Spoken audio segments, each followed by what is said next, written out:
സീരിയലിന്റെ സെറ്റിലല്ലേ നിങ്ങൾക്ക് അന്ന് പോലീസ് അറസ്റ്റ് ഉണ്ടായതും നിങ്ങൾക്ക് അല്ലേ അന്ന് നിനക്ക് പോയി ചത്തുടയോ? അപ്പൊ ഒരമ്മ എന്നെ വിളിച്ചു. ഞാൻ നോക്കട്ടെ, ഹലോ നിന്നെ തന്നെയാ, ഇവിടെ വാ. നിന്നെപ്പോലുള്ള പെപ്പച്ചുള്ള തന്ത തന്നമാർക്ക് എങ്ങനെയാടി മനസമാനായിട്ട് ചെയ്തു? നിനക്ക് പോയി ചത്തുടേ. അപ്പൊ എല്ലാരും കേട്ടില്ലേ? ആനാ അമ്പലത്തിൽ ചുറ്റും നിൽക്കുന്ന ആൾക്കാര് കേൾക്കല്. ഞാൻ അവിടെ നിന്ന് കരയാൻ തുടങ്ങി.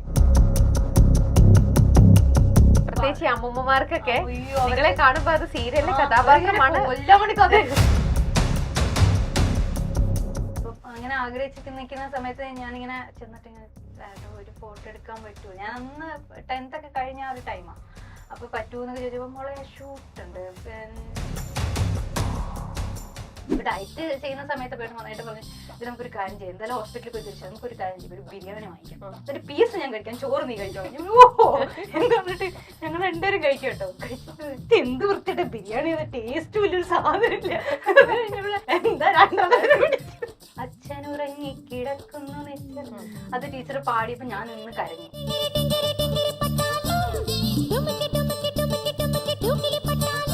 അന്നേ വലിയ താരമായിരുന്നു മറ്റേ പൊട്ടലോട്ടർ അടിച്ചാ. അമ്മയ്ക്കൊന്നും ഇഷ്ടമല്ല, അമ്മയ്ക്ക് പഠിക്കണം ആ ഒരു ഇത് മാത്രം. അച്ഛൻ മാത്രമായിരുന്നു ആ സമയത്ത് സപ്പോർട്ടായിട്ടുണ്ടായിരുന്നെ. എല്ലാത്തിനും എന്തെങ്കിലും കിട്ടിയെന്നൊക്കെ പറയുമ്പോഴത്തേക്കും വേറെ ആരും ഇല്ലായിരുന്നു കൂടെ മത്സരിക്കായിരുന്നു. നിങ്ങളുടെ മനസ്സിലുള്ള ആഘോഷങ്ങൾ അത് ഏതുമായിക്കോട്ടെ, ബർത്ത്ഡേ, എൻഗേജ്മെന്റ്, കല്യാണം, കോർപ്പറേറ്റ് ഇവന്റ്, അങ്ങനെ ആഘോഷങ്ങൾ ഏതാണെങ്കിലും ഓർക്കുക ലെസ്വാൻ എ യുണീക് സിഗ്നേച്ചർ.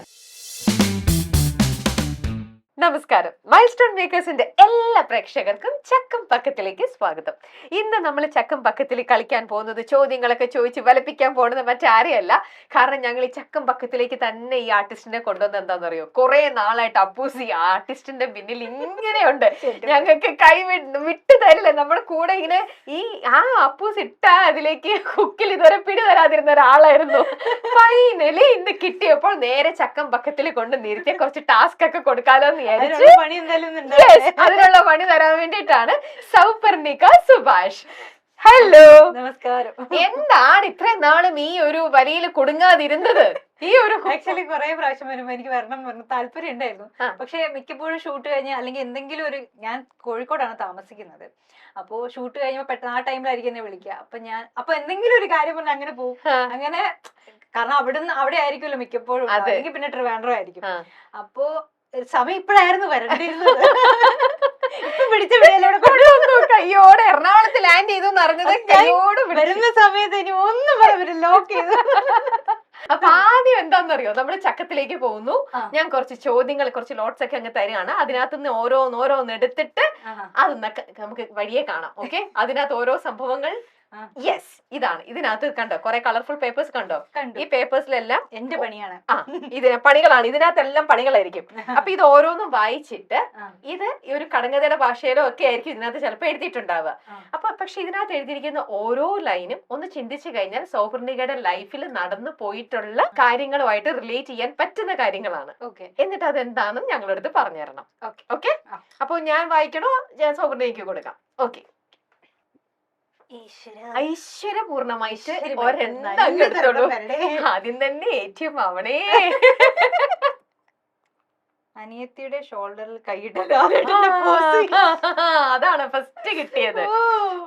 അത് ഞാൻ തന്മാത്ര മൂവി ചെയ്തിട്ടുണ്ടായിരുന്നു. ഞാൻ ആദ്യം ചെയ്തത് അവൻ ചാണ്ടിയുടെ മകൻ, അത് കഴിഞ്ഞിട്ട് തന്മാത്ര മൂവി ചെയ്തു. അപ്പോ ലാലേട്ടനായിട്ട് ഫസ്റ്റ് ആയിട്ടാണ് കോമ്പിനേഷൻ ഒക്കെ ഉണ്ടായിരുന്നത്. അപ്പൊ ആദ്യമായിട്ടാണ് ആളെ നേരിൽ കാണുന്നത്. അപ്പൊ എനിക്ക് ഫോട്ടോ എടുക്കണം ഭയങ്കര ആഗ്രഹമാണ്. അപ്പൊ അങ്ങനെ ആഗ്രഹിച്ചിട്ട് നിൽക്കുന്ന സമയത്ത് ഞാനിങ്ങനെ ചെന്നിട്ട് ഒരു ഫോട്ടോ എടുക്കാൻ പറ്റുമോ? ഞാൻ അന്ന് 10th ഒക്കെ കഴിഞ്ഞ ആ ഒരു ടൈമാ. അപ്പൊ പറ്റൂന്നൊക്കെ ചോദിച്ചപ്പോ മോളെ ഷൂട്ടുണ്ട്, ഷൂട്ട് കഴിഞ്ഞിട്ട് വിളിക്കാട്ടോന്ന് പറഞ്ഞു. ഓക്കെ എന്ന് പറഞ്ഞാൽ നിന്നു. അപ്പൊ ഞാന് മാറി നിൽക്കുകയാണ്. അപ്പം ഷൂട്ട് ഇങ്ങനെ കുറെ പ്രാവശ്യം ഇങ്ങനെ ടേക്ക് എടുക്കുന്നുണ്ട്, നടക്കുന്നുണ്ട്.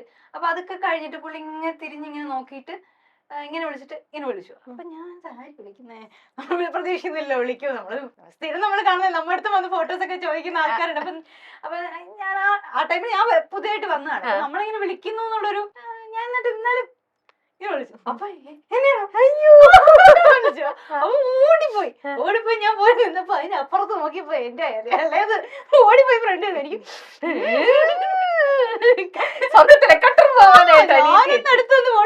അവളെ ഷോൾഡറിലൊക്കെ കൈ വെച്ച് പുള്ളി അവള് ചെറുതാണല്ലോ, ചെറിയ കുട്ടിയായതുകൊണ്ട് പുള്ളി ഷോൾഡറിലൊക്കെ കൈ വെച്ച് ഇങ്ങനെ ഫോട്ടോ എടുത്തപ്പോ എനിക്ക് അടുത്ത് മൈൻഡ് പോലെ ചെയ്ത് സങ്കടമൊക്കെ വന്നു.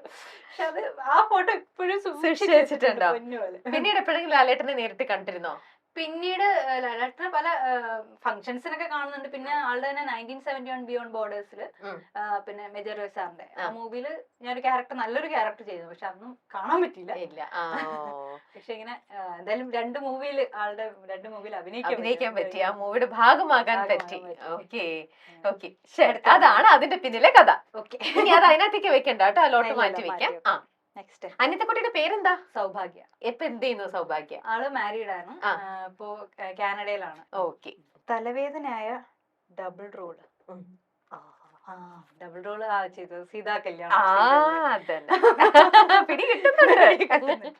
അത് സീതാ കല്യാണം ഏഷ്യാനെറ്റിൽ ഉണ്ടായിരുന്ന സീരിയലാണ്. അപ്പൊ അതില് ആദ്യം വിളിച്ചിട്ട് എന്റെ അടുത്ത് പറഞ്ഞത് ഒരു ചെറിയ മെന്റൽ പ്രോബ്ലം ഉള്ള ഒരു ക്യാരക്ടറാണ്. മെന്റൽ പ്രോബ്ലം എന്ന് വെച്ചാൽ 5 പൈസ കുറവ് ഇതൊരു ക്യാരക്ടറാണ്. അപ്പൊ ഞാനിത് അങ്ങനത്തെ ക്യാരക്ടേഴ്സ് ചെയ്തിട്ടില്ല. അതിനകത്ത് നായിക ധന്യ മേരി വർഗീസ് അല്ലേ? അല്ലേ? രൂപ ചേച്ചിയുടെ മകളായിട്ടുള്ള ക്യാരക്ടറാണ്. രൂപശ്രീയാണ്, പുള്ളിക്കാരിയാണല്ലോ അതിനകത്ത് മെയിൻ നെഗറ്റീവ് ചെയ്യുന്നത്. അപ്പൊ ആളുടെ മകളായിട്ടുള്ള ഒരു ക്യാരക്ടറാണെന്ന് പറഞ്ഞ് വിളിച്ചു. അപ്പൊ ഞാനിങ്ങനെ അങ്ങനത്തെ ഒരു ടൈപ്പ് ക്യാരക്ടർ ചെയ്തിട്ടില്ല. അപ്പൊ എനിക്ക് ഭയങ്കര ടെൻഷനായിരുന്നു. അപ്പൊ ഇങ്ങനെ നമ്മളിപ്പം, കാരണം കുട്ടികളുടെ സ്റ്റൈലിലൊക്കെ നമ്മൾ അഭിനയിക്കണം, ഒരു ബുദ്ധി ഇല്ലാത്തൊരു കുട്ടിയാണല്ലോ. അപ്പൊ അങ്ങനത്തെ ഒരു എനിക്ക് ഭയങ്കര ചലഞ്ചിങ് ആയിരുന്നു. അത് അവിടെ ചെന്നപ്പോഴാണ് പറയുന്നത് കുട്ടി, കാരണം രൂപ ചേച്ചിയുടെ ചെറുപ്പകാലം ഞാൻ തന്നെ ചെയ്യണം. അപ്പൊ ഇത് രണ്ട് എക്സ്ട്രീമിൽ നിൽക്കണം. മറ്റേത് പക്ക നെഗറ്റീവ് ആണ്. ഇത് ചെയ്യുമ്പോ നമ്മുടെ കയ്യിൽ നിന്ന് അങ്ങോട്ടും പോകുമ്പോഴുള്ള ഓവറായി കഴിഞ്ഞോ എന്താണ് അതിനകത്ത് കാണിക്കുന്നത്. പിന്നെ നമ്മൾ കുറച്ച് കഴിഞ്ഞാലും പറയും ക്യാരക്ടർ ഇത് ആപ്റ്റല്ല, എന്തിനാണ് അതിനെ കൊണ്ടുവന്ന് പറയും. അപ്പൊ അതുകൊണ്ട് നമുക്കത് കുറച്ച് ചലഞ്ച് ആയിരുന്നു. അച്ചു എന്നുള്ള ക്യാരക്ടർ. അപ്പം അതൊരു ടെൻഷൻ. അതേ സമയത്ത് തന്നെ ഈ ഒരു സീൻ ചെയ്ത് കഴിഞ്ഞാൽ ഉടനെ മറ്റേ പഴയ കാലത്തിൽ മറ്റേ മുടിയൊക്കെ വെച്ച് ഭയങ്കര സ്റ്റൈലൊക്കെ ചെയ്യണം, മറ്റേ മറുകൊക്കെ കുത്തി. അപ്പൊ ഒരേ ദിവസം തന്നെ ആ 2 ക്യാരക്ടറും ചെയ്യേണ്ടി വരുന്നുണ്ട്. അപ്പൊ അങ്ങനെ കുറച്ച് വട്ടം കറങ്ങിയ ഒരു, പക്ഷെ അത്യാവശ്യം കുഴപ്പമില്ലാതെ നല്ല അഭിപ്രായം കിട്ടി. ആ ക്യാരക്ടറിന്റെ ഔട്ട്ലുക്ക് ഒക്കെ ശരിക്കും സൗപർണികയുടെ തന്നെ ഇഷ്ടത്തിന് ചെയ്തതാണോ, അതോ അതൊക്കെ ഡയറക്ടർ പറയുന്നത് അനുസരിച്ച് നമ്മളിങ്ങനെ പറഞ്ഞു തരുമല്ലോ ഇങ്ങനെ ഒരു ലുക്കാണ് ഉദ്ദേശിക്കുന്നത്. അപ്പൊ പിന്നെ നമ്മുടെ മനസ്സിലുണ്ടാവും അതിനെ എങ്ങനെ ചെയ്യണം. ആ ഒരു ഫ്രീഡം നിങ്ങൾക്ക് ഉണ്ടാവാറുണ്ട്. അപ്പൊ എന്ത് കോസ്റ്റ്യൂംസ് ഒക്കെ ആണെന്നൊക്കെ പിന്നെ നമ്മൾ തന്നെ ആയിരിക്കും സെലക്ട് ചെയ്യുമോ. നമുക്ക് ഒരു ഇത് തരും, ഇന്ന ക്യാരക്ടർ ഇന്ന ടൈപ്പ് കോസ്റ്റ്യൂം ആണ് വേണ്ടത് എന്ന് പറയും. പിന്നെ നമ്മൾ സെലക്ട് ചെയ്യും. പിന്നെ നമ്മളിപ്പോ ഉണ്ടെങ്കിൽ അവര് ഓവർ ആണെങ്കിലും കുറവാണെങ്കിലും അവര് പിന്നെ നമ്മളെ മറുകാരുടെ ഐഡിയ ആയിരുന്നു. അപ്പൊ മറുക ഞാൻ തന്നെ ഇട്ടു. ആണോ? ചെറുപ്പത്തിൽ ഇട്ട മറുകാണ്, പിന്നീട് ഇപ്പോഴാണ് ഇടാൻ കിട്ടിയത് അല്ലേ? ഈ സീരിയലിന്റെ സെറ്റിലല്ലേ നിങ്ങൾക്ക് അന്ന് പോലീസ് അറസ്റ്റ് ഉണ്ടായതും? നിങ്ങൾക്ക് അല്ലേ അന്ന് ആ സമയത്ത് ഞാൻ കോഴിക്കോട് ആയതുകൊണ്ട് എനിക്ക് ഇനി എത്താൻ പറ്റിയില്ലായിരുന്നു. ആ ടൈമില് പോലീസ് പിടിച്ചില്ലേ? ഞാൻ ഉണ്ടായിരുന്നില്ല ആ സമയത്ത്. ഞാൻ പോയിട്ടില്ല. ഇല്ല, ഞാനില്ല. ആക്ച്വലി ആ സമയത്ത് കോഴിക്കോട് നിന്ന് ട്രാവലിംഗ് ഒക്കെ ഭയങ്കര ബുദ്ധിമുട്ടാണ്. ആ ഷെഡ്യൂളൊക്കെ വിളിച്ചായിരുന്നു, പക്ഷെ ആ സമയത്ത് ഞാൻ ഇല്ലായിരുന്നു. പക്ഷെ അന്ന് എന്താ ആക്ച്വലി സംഭവം എന്താണ്? അത് അന്ന് ഷൂട്ടിന്റെ സമയത്തൊക്കെ റെസ്ട്രിക്ഷൻസ് ഉണ്ടായിരുന്നല്ലോ. അപ്പൊ എനിക്ക് അതിന്റെ കറക്റ്റ് ഒരു രൂപം എനിക്ക് അറിയില്ല ഇവിടെ എന്താണ് സംഭവിച്ചതെന്ന്. എനിക്കൊന്ന് ഉള്ളിൽ ചെറിയ അത്യാവശ്യമായിട്ട് ചാനലിൽ നിന്ന് അവര് പറയുമായിരിക്കുമല്ലോ ഷോട്ട് എടുത്ത് കൊടുക്കണം. അപ്പൊ അവർക്ക് അതിന്റേതായ പ്രഷർ ഉണ്ടായിരുന്നത് കൊണ്ടാവാം. എനിക്ക് അതിന്റെ ഡീറ്റെയിൽസ്. പക്ഷെ അത് നമ്മുടെ എപ്പിസോഡിനെ ബാധിച്ചൊന്നുമില്ല അല്ലേ? അത് ബാധിച്ചിട്ടില്ലായിരുന്നു. കുറച്ച് ഉണ്ടായിരുന്നു, ബാക്കപ്പ് എപ്പിസോഡ്സ് ഉണ്ടായിരുന്നു. അതുകൊണ്ട് അത് വലിയ കുഴപ്പമില്ലാണ്ട് അങ്ങ് പോയി. കാരണം അന്ന് ആ സമയത്ത് ഇതുപോലെ തന്നെ എല്ലാ സീരിയൽസും, കാരണം സീരിയൽ ഡെയിലി പോകേണ്ടതല്ലേ. അപ്പൊ ആ പാൻഡമിക്കിന്റെ സമയത്ത് അത് ഇവിടെ ആൾക്കാർ കാണാനായിട്ട് ഇരിക്കുകയാണ്. അവിടുത്തെ സിറ്റുവേഷൻസ് ഒന്നും അവർക്ക് അറിയില്ല. അപ്പൊ എന്താ ചെയ്യേണ്ട അവർക്കും. ചിലതെന്ന് വെച്ചാല് അവരൊക്കെ വളരെ സൂക്ഷിച്ചിട്ടായിരുന്നു. കാരണം ഇല്ല, നമുക്ക് ചെയ്യുന്ന സമയത്ത് ഞാനിപ്പോ ഏഷ്യാനെറ്റിൽ ഇപ്പം ഷോസ് ചെയ്യുന്ന സമയത്ത് ഒരു മാസം 4 തവണ നമുക്ക് കോവിഡ് ടെസ്റ്റ് ചെയ്യും. അപ്പൊ നമ്മള് ഓരോ ആഴ്ചയിലും ടെസ്റ്റ് ചെയ്യുന്ന അവസ്ഥയാണ്. കാരണം ഓരോ പ്രാവശ്യം നമ്മൾ ഷെഡ്യൂളിൽ പോവുകയാണെങ്കിലും മറ്റേ കോമഡി സ്റ്റാർസോ അല്ലെങ്കിൽ എന്തെങ്കിലുമൊക്കെ സ്റ്റേജ് പ്രോഗ്രാംസ് അവരുടെ ഉണ്ടാവില്ല. അപ്പൊ ആ ടൈമിലെല്ലാം നമ്മൾ ഇത് ടെസ്റ്റ് ചെയ്തോണ്ടേ ഇരിക്കുന്നത്. അപ്പൊ നമ്മൾ അത്ര ശ്രദ്ധിച്ചായിരുന്നു ആ സമയത്തൊക്കെ എല്ലാ ഷൂട്ടിങ് നടന്നുകൊണ്ടിരുന്നത്. അപ്പൊ സർട്ടിഫിക്കറ്റ്സ് ഒക്കെ കൊടുക്കണം, നമ്മൾ ചെല്ലുന്ന സമയത്ത് സൈൻ ചെയ്യണം, നമ്മൾ ചെക്ക് ചെയ്യും, നമ്മള് ടെമ്പറേച്ചർ കാര്യങ്ങളൊക്കെ ചെക്ക്, അങ്ങനെയൊക്കെ ഭയങ്കര ഇതായിട്ടായിരുന്നു ഷൂട്ടൊക്കെ നടന്നുകൊണ്ടിരുന്നത്. Full time sanitise. ഞാനൊക്കെ ആണെങ്കിൽ ഞാൻ ഫുഡൊക്കെ വീട്ടിൽ നിന്ന് ഉണ്ടാക്കിക്കൊണ്ട് പോയി അങ്ങനെയൊക്കെ കഴിക്കും. അവിടുത്തെ ഫുഡൊന്നും കഴിക്കൂല. എന്നിട്ടോ 3 പ്രാവശ്യം കിട്ടി. എന്നിട്ട് എല്ലാവരും ഹാട്രിക് അടിച്ചു.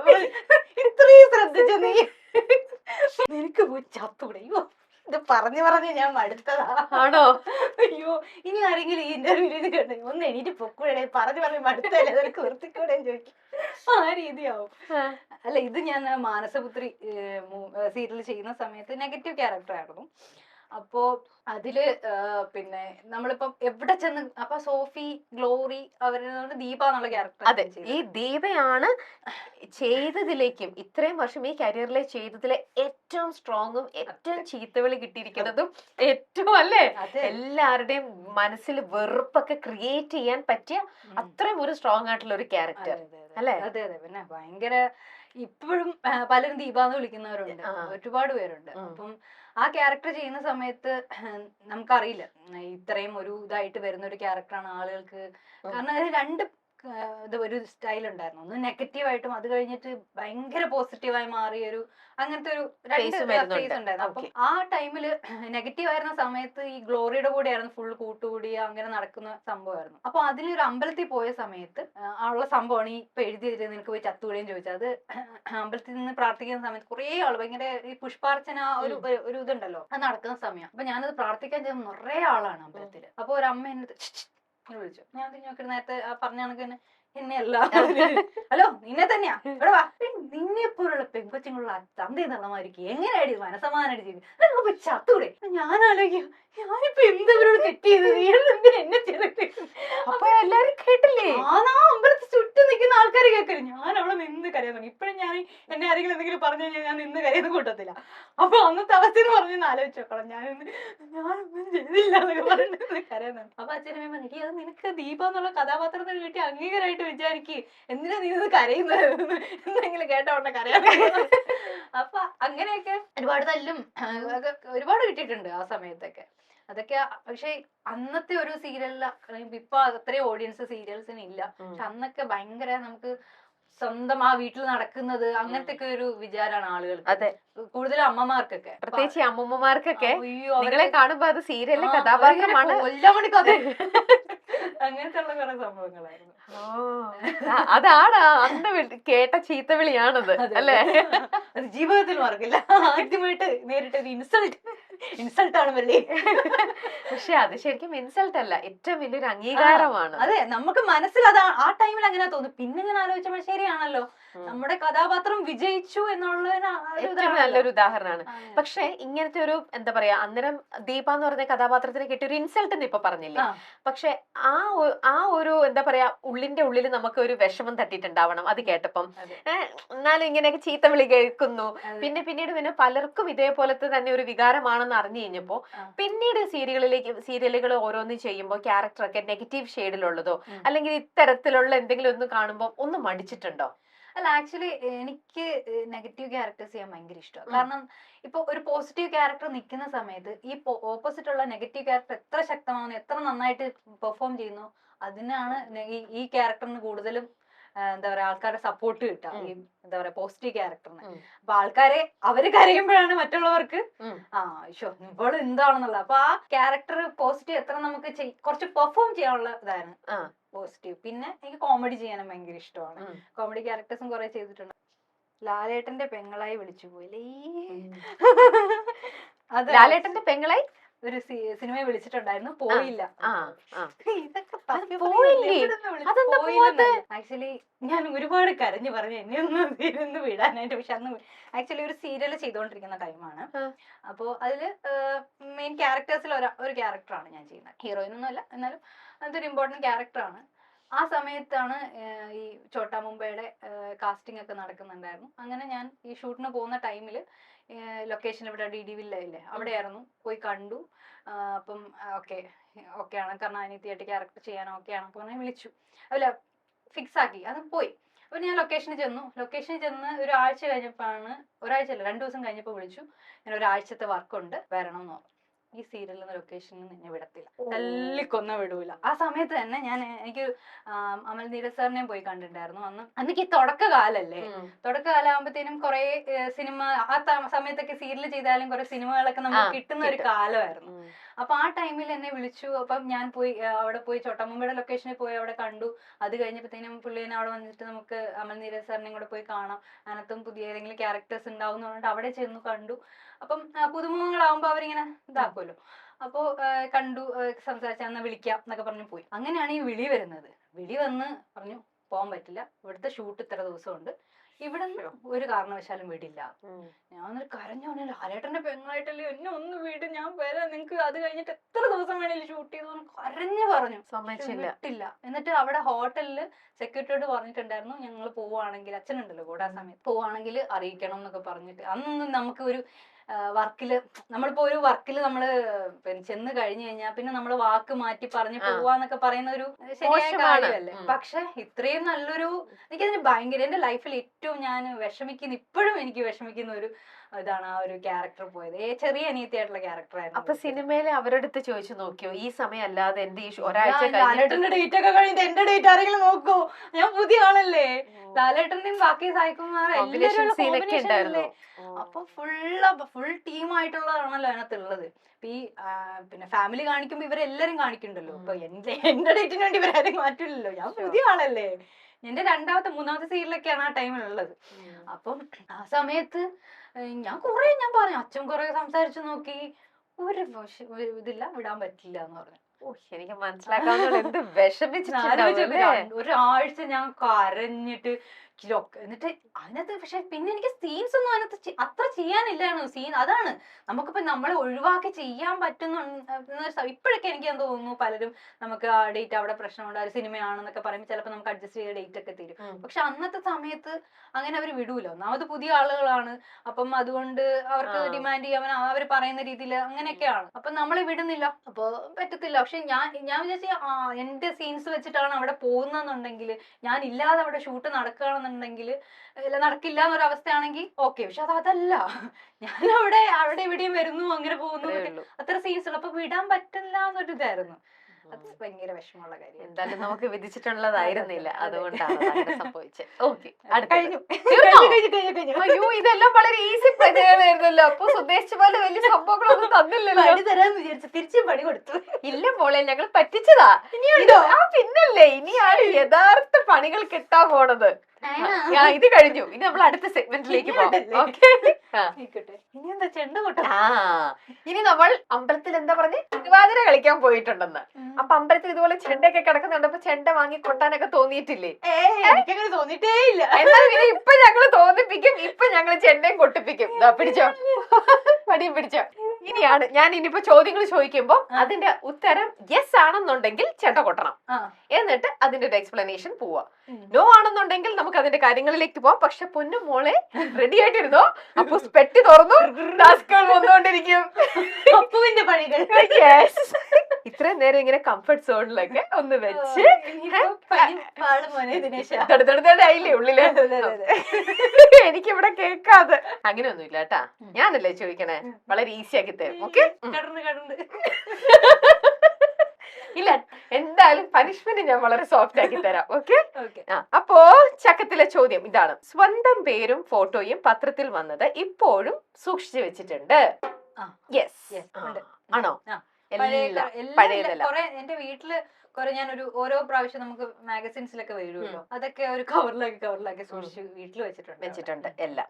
ഓക്കെ, റിയാലിറ്റി ഷോ ചെയ്യുന്ന സമയത്ത് പ്രൈസ് കിട്ടാത്തതിൽ സങ്കടം വന്നിട്ടുണ്ട്?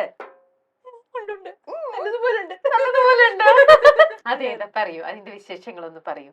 അത് താരോത്സവം ചെയ്തോണ്ടിരുന്ന സമയത്ത്, ആ ടൈമില് പിന്നെ കൊറേ സിംഗേഴ്സ് ഒക്കെ ഉണ്ട്.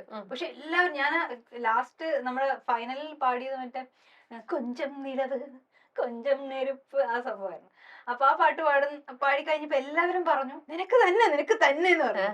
പക്ഷെ പ്രൈസ് പോയത് വേറെ ആൾക്കാ, ഫസ്റ്റും ഇല്ല സെക്കൻഡും ഇല്ല. ഞാൻ അന്ന് ഭയങ്കര വിഷമം തോന്നിയിട്ടുണ്ട്.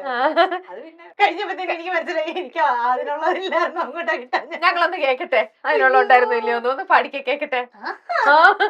അതാണല്ലേ പണി. ആ கொஞ்சம் நிலவு கொஞ்சம் நெருப்பு ஒன்றா சேர்ந்தாதெங்கும் தேகம் கொஞ்சம் நெஞ்சம் கொஞ்சம் அமுதம் ஒன்றாக சேர்ந்தாதெந்தன் கண்கள் கொஞ்சம் மிருகம் கொஞ்சம் கடவுள் ஒன்றா சேர்ந்தால் எந்த நெஞ்சம் சந்திரலேகா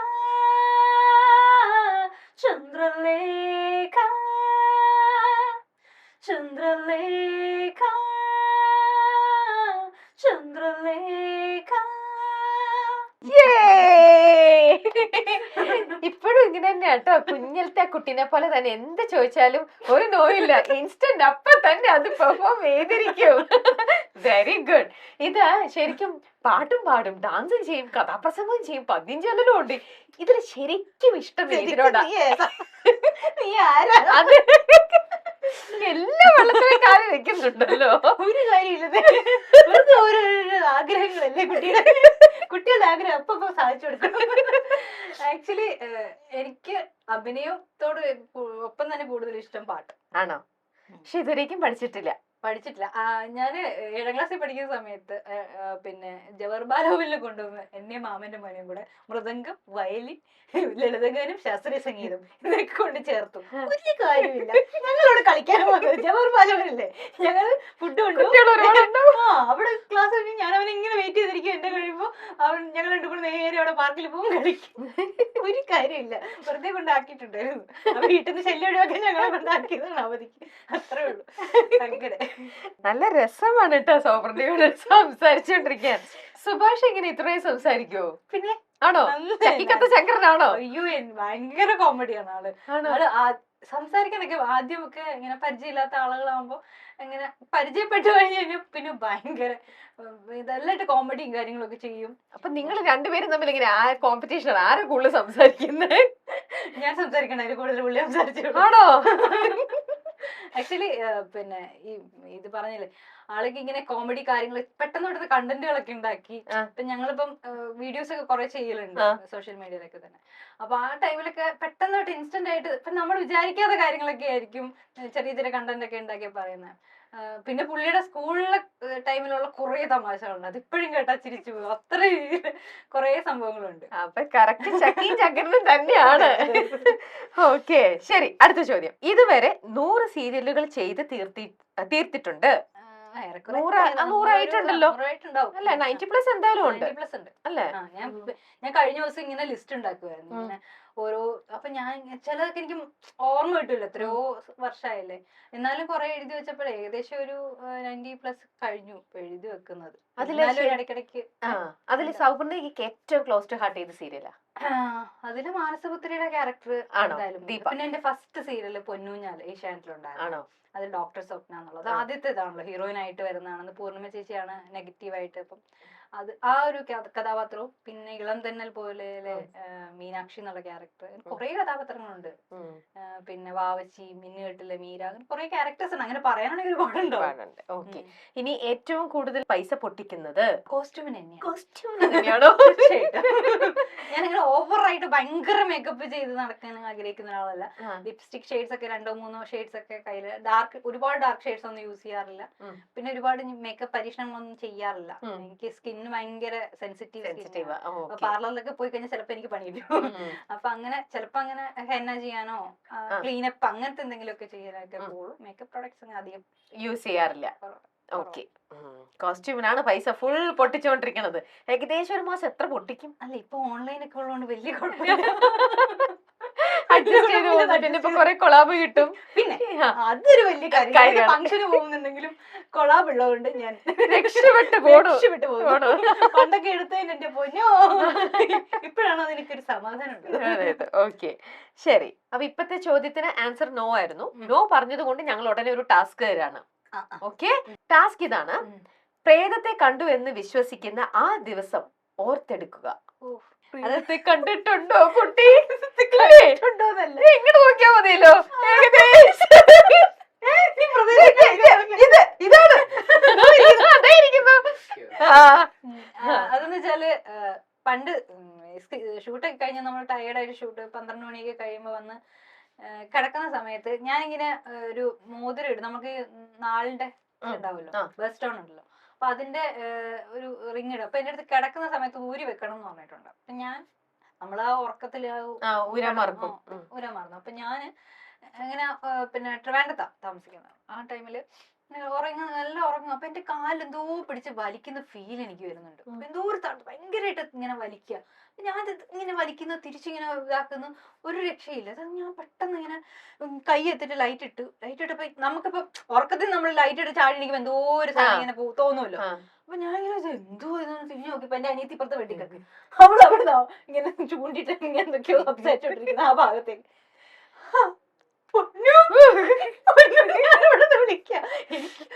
സൗണ്ട് വരുന്നില്ല.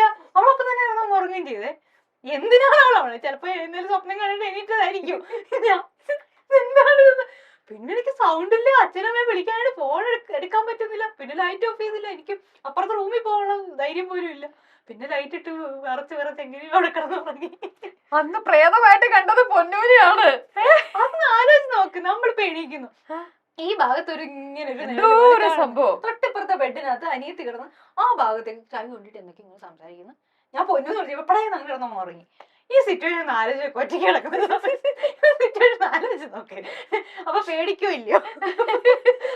അതാണ് അവിടെ സംഭവിച്ചത്. പ്രേതമാണോ ഭൂതമാണോ ഒന്നും അറിയില്ല. ഒന്നും എനിക്കറിയില്ല. ഞാൻ കണ്ടു. എങ്ങനെ കിടന്ന് ഉറങ്ങി? പിന്നെ അന്ന് ഉറങ്ങിയത് ഞാൻ പിറ്റേ ദിവസം ഉറങ്ങിട്ട് ഞാൻ നേരം വെളുപ്പിച്ച് ഇരുന്നിട്ട് വിളിക്കാൻ പറ്റും അച്ഛനും. അവസാനം എങ്ങനെയോ എനിക്കൊന്ന് അച്ഛനും അമ്മയ്ക്ക് വിളിച്ചു വരുത്തിന്ന് തോന്നുന്നു. എനിക്ക് സൗണ്ട് ഒന്നും ഇല്ല, എനിക്ക് സംസാരിക്കാൻ പേടിച്ച് പറയണ്ടേ, അവർക്ക് മനസ്സിലാവണ്ടേ എന്താണെന്നുള്ളത്. ഞാൻ പറഞ്ഞു വന്നപ്പോൾ നേരം എടുത്തെന്ന് തോന്നുന്നു. ഇത് ഏകദേശം ഏത് പ്രായത്തില്? 18 വയസ്സൊക്കെ കഴിഞ്ഞ ആ സമയത്താണ്. ഓക്കെ, ശരി. ഇനി നമ്മൾ അടുത്ത ചോദ്യം. ഗൂഗിൾ പേ എത്ര കോമൺ ആയാലും സൗപർണികയുടെ കയ്യിൽ എപ്പോഴും മിനിമം 5000 രൂപ ലിക്വിഡ് ക്യാഷ് ഉണ്ടാകും. ഗൂഗിൾ പേ കഴിച്ചിട്ട് ഒരു 500-1000 രൂപയൊക്കെ എടുത്ത് ഇങ്ങനെ കയ്യിൽ വെക്കാം. അല്ലാതെ നമ്മൾ ഒരുപാട് ക്യാഷ് എടുത്ത് കയ്യിൽ വെക്കാറില്ല. ലിക്വിഡ് ക്യാഷ് കയ്യിലില്ല. അപ്പൂസിനെന്തോ 5000 രൂപയുടെ ആവശ്യം ഉണ്ടായിരുന്നു, അതുകൊണ്ടാണ് ചോദിച്ചത്. കയ്യില് കാശ് ഉണ്ടോ അറിയാനായിട്ട്. ഗൂഗിൾ പേ ആണെങ്കിൽ ഉണ്ട്. ആക്ച്വലി ഇപ്പൊ ഗൂഗിൾ പേ വന്നതിന് ശേഷം ക്യാഷ് എടുത്ത് കൈ വെക്കുന്ന വളരെ കുറവാണ്. ഇപ്പൊ എല്ലാം നമ്മള് അങ്ങനെ ഡിജിറ്റൽ ഇതല്ലേ. മാക്സിമം ഒരു 1000 ആയിരിക്കും എന്റെ കയ്യിലുള്ള, അല്ലെങ്കിൽ 500. ആ ഒരു അത്ര ഉണ്ടാവാറുള്ളൂ. ഫുൾ ഗൂഗിൾ പേയിലാണ് എല്ലാം ചെയ്യുന്നത്. അങ്ങനെ. ഓക്കെ. എടിഎമ്മിലൊക്കെ പോയി എടുക്കാനുള്ള മടി അതുകൊണ്ടാവും അല്ലേ? അപ്പൊ ക്യാഷ് ഉണ്ടാകും എന്ന് പറഞ്ഞപ്പോ അടിച്ചില്ല. ഉണ്ടാവില്ല. ഇല്ല. അപ്പൊ എന്നേ മോളെ അടിക്കണ്ട, നേരെ ഞാൻ ടാസ്ക് തരാം. എന്താന്ന് നോക്കട്ടെ അടുത്ത ടാസ്ക്. ഓക്കെ, സ്വന്തം ബാഗിൽ നിന്ന് ഏറ്റവും വില കൂടിയതും കുറഞ്ഞതുമായ സാധനങ്ങൾ എടുത്ത് കാണിക്കുക. ബാഗ് എവിടെ? എന്തിനായിരുന്നു ഈ ചതി എന്നോട്? ഏറ്റവും വില കൂടിയത്, ഏറ്റവും വില കൂടിയ സാധനം എന്താന്നോ? ഏറ്റവും വില കൂടിയത് വിലയുള്ള ഐഫോൺ. അത് ഏതാ? ഐഫോൺ ഏതാ? 14 Pro Max. അപ്പൊ അതിനെത്ര വരും? 1.5 അല്ലേ? ശരി, ഐഫോൺ ആണ്. ഏറ്റവും വില കുറഞ്ഞാണെങ്കിൽ ചീപ്പാണ്. അപ്പൊ ചീപ്പ് കയ്യില് വെച്ചോ, ഫോൺ ഞങ്ങൾക്ക് തന്നാ മതി. തീർന്നു, ഇതില്ലെങ്കിൽ എന്റെ കാര്യം തീർന്നു.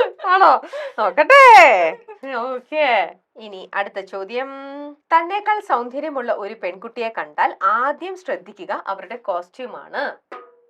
ആണോ? നോക്കാറുണ്ടല്ലോ. കോസ്റ്റ്യൂം അല്ല, അവരെ നോക്കാറുണ്ട്. പക്ഷെ കോസ്റ്റ്യൂം നമ്മൾ നോക്കൂല്ലോ. അടിപൊളിയാണല്ലോ കോസ്റ്റ്യൂം, കോസ്റ്റ്യൂം അവളെ കാണാൻ എന്ത് ഭംഗിയാ എന്നൊക്കെ നോക്കോ. അപ്പൊ അങ്ങനെ അവരുടെ മറ്റുള്ള ഒരാളുടെ കോസ്റ്റ്യൂം കണ്ട് ഇഷ്ടപ്പെട്ട് അതേപോലത്തെ തന്നെ കോസ്റ്റ്യൂം അല്ലെങ്കിൽ ആ സ്റ്റൈലിലുള്ള ഡ്രസ്സ് പോയി കളക്ട് ചെയ്യുക, അങ്ങനത്തെ ഒരു ഹാബിറ്റ് ഒക്കെ ഉണ്ടോ? ഇപ്പൊ നമ്മളിപ്പോ കേട്ടസി ഒക്കെ ആൾക്കാർ നമ്മൾ ചില കോസ്റ്റ്യൂം കാണുമ്പോ അത് കൊള്ളാലോ നമ്മൾ മനസ്സിലുണ്ടാവും. പിന്നെ ഞാൻ ഡിസൈൻ ചെയ്യാറുണ്ട് കോസ്റ്റ്യൂംസ് ഒക്കെ. ഞാൻ എനിക്ക് ഓൺലൈൻ സ്റ്റോർ ഒക്കെ ഉണ്ടായിരുന്നു. പിന്നെ ഞാൻ കോസ്റ്റ്യൂം ഡിസൈൻ ചെയ്യാറുണ്ട്. അപ്പൊ ഒന്നെങ്കിൽ ഞാനിങ്ങനെ വരച്ചിട്ട് അവർക്ക് ഇങ്ങനെ കൊടുക്കും. നെക്സ്റ്റ് ടൈം വരുമ്പോ ഈ ഒരു ഇതിന്റെ വേറൊരു കളർ ഷെയ്ഡ് ചെയ്യാൻ പറ്റുമോന്ന് ചോദിച്ചിട്ട് നമ്മൾ അങ്ങനെ ഞാൻ ചെയ്യലുണ്ട്. നമ്മൾ ചില കോസ്റ്റ്യൂംസ് കാണുമ്പോൾ നമ്മളെ കൂടുതൽ ഇഷ്ടപ്പെടും. അങ്ങനെ ചെയ്യാം. ഓക്കെ, ഇപ്പൊ ഫാഷൻ അനുസരിച്ചാണോ ഡ്രസ് ചെയ്യാൻ എപ്പോഴും ഇഷ്ടപ്പെടുക, അതോ അതിനോട് താല്പര്യമില്ലേ? ഫാഷൻ ഫംഗ്ഷൻസിനൊക്കെ പോകുന്ന സമയത്ത് ഇപ്പോഴത്തെ ട്രെൻഡിങ് നല്ല കോസ്റ്റ്യൂംസ് ഒക്കെ നോക്കി ഞാൻ കൂടുതൽ സ്ലീവ്ലെസ് അങ്ങനത്തെ ഒന്നും ഞാൻ യൂസ് ചെയ്യാറില്ല. അപ്പം എനിക്ക് കുറച്ച് നമുക്ക് ഇഷ്ടപ്പെടുന്ന കുറച്ച് കോസ്റ്റ്യൂംസ് ഉണ്ടല്ലോ, അങ്ങനെ ഞാൻ നോക്കി ഇപ്പോഴത്തെ ഒരു സ്റ്റൈലിലൊക്കെ നോക്കിയിട്ടൊക്കെയാണ്. ഓക്കെ, ശരി. കൂടുതൽ നമുക്ക് ഇഷ്ടം തോന്നും നമ്മൾ അടുപ്പിക്കും അല്ലെ. എന്തൊരു ഇന്നസെന്റ് ആയിട്ടുള്ള ഒരു സംസാര രീതി. എന്നതാണ് അപ്പൊ കേക്കട്ടെ. ചുമ്മാ നീ അവിടെ പോയി അഭിനയിക്കായിരുന്നല്ലേ ചോദിക്കല്ലേ. പണ്ട് പറയുന്നത് കല്യാണം കഴിക്കുന്ന സമയത്ത് എന്ത് പറഞ്ഞു അന്നൊക്കെ സംസാരിക്കുന്ന സമയത്ത് ഭയങ്കര മെച്യൂരിറ്റി, ഭയങ്കര ഇതാണല്ലോ, ഇതൊരു മെച്യൂർഡ് ആയിട്ടുള്ള കുട്ടിയാണ്, കല്യാണം കഴിച്ച എങ്ങനെയായിരിക്കും, ഭയങ്കര കല്യാണം കഴിച്ച് അടുത്ത് സംസാരിച്ചു തുടങ്ങിയപ്പോ മതിയായി വിളിക്കുക. വീണ്ടും ഓക്കെ. അപ്പൊ എന്തായാലും രാധാസിന്റെ വക ഒരു സമ്മാനമാണ്. Thank you so much. Thank you അപ്പോസ്.